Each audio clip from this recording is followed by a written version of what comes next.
Hello friends, welcome to Pimpadkar academy और मैं हूं हर्षा पिंपड़कर। तो आज के इस वीडियो लेक्चर में डिस्कस कर रहे हैं तत्व विज्ञान यानी मेटाफिजिक्स के बारे में।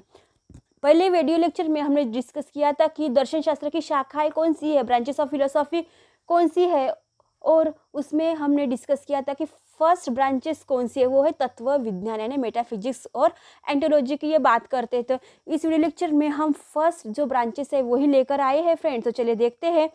वो है फर्स्ट ब्रांचेस, वो है तत्व विज्ञान यानी मेटाफिजिक्स की ये बात करते हैं। तो कहा जाता है कि मेटाफिजिक्स का इतिहास ही क्या है, बहुत बड़े रोचक है। क्या है?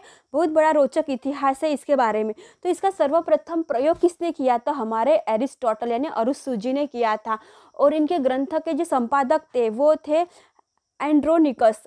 तो एंड्रोनिकस जी ने कहा था कि शाब्दिक इसका अर्थ होता है वह विद्या जो भौतिक विज्ञान के बाद हो। क्या कहा है? वह विद्या जो भौतिक विज्ञान के बाद हो, यानी meta is equal to after plus क्या है, physics is equal to the science of the philosophical world कहा है। तो अरस्तु के ग्रंथ के संपादक एंड्रोनिकस ने इनकी कुछ दार्शनिक रचनाओं को क्या कहा है, भौतिक शास्त्र संबंधी रचनाओं के बाद रखा था। इसीलिए उसे भौतिक इसीलिए उसको क्या कहा जाता है, मेटाफिजिक्स उन्होंने नाम दिया था। तो कहा जाता है कि यह एक नाम जो है ना वो आकस्मिक पड़ा था, यानी ऐसे ही पड़ा था। लेकिन उनकी जो ग्रंथ की रचनाएं थी ना वो क्या थी, विषय वस्तु नहीं थी।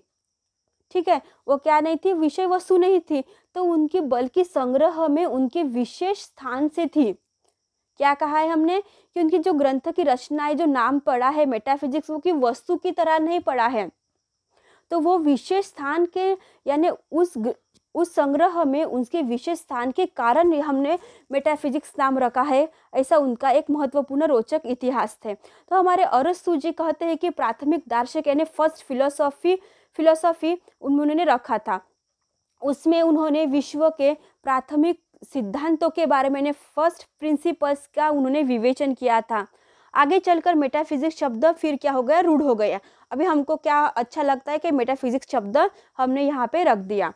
तो इसलिए उसका काम क्या था, तो विश्व के मूल तत्व का आधारभूत सिद्धांतों की विवेचना करना था इनका काम, मेटाफिजिक्स का काम। तो मेटाफिजिक्स शब्द के इस प्रयोग के समर्थन में तत्व शास्त्रियों का कहना है कि ऐसा प्रयोग उचित है। सबको ये काम अच्छा लगा, सबने क्या किया, अच्छे कहा, क्योंकि तत्व चिंतन भौतिक विज्ञान की सीमाओं को पार करके वैसे पदार्थ की उनको क्या करनी थी, खोज करनी थी। इसीलिए उन्होंने मेटाफिजिक्स नाम अच्छे से रख दिया।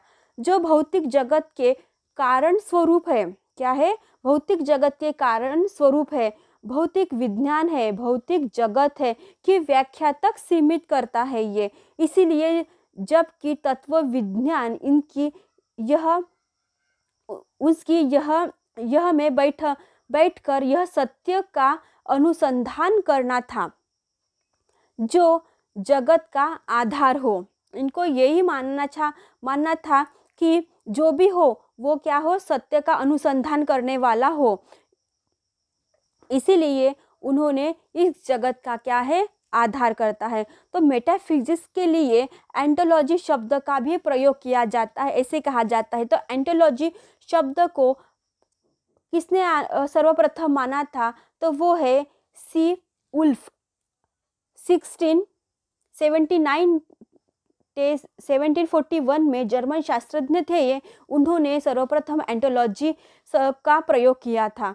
तो वो कहते इसका अर्थ होता है कि एंटोलॉजी का कि सत्ता शास्त्र यानी साइंस ऑफ बीइंग, यानी सत्ता का यहाँ मतलब है कि वो सत्ता नहीं है जो राजकारणी लोग करते हैं, उसको सत्ता की बात करते हैं जो परम सत्ता यानी अल्टीमेट रियलिटी हो।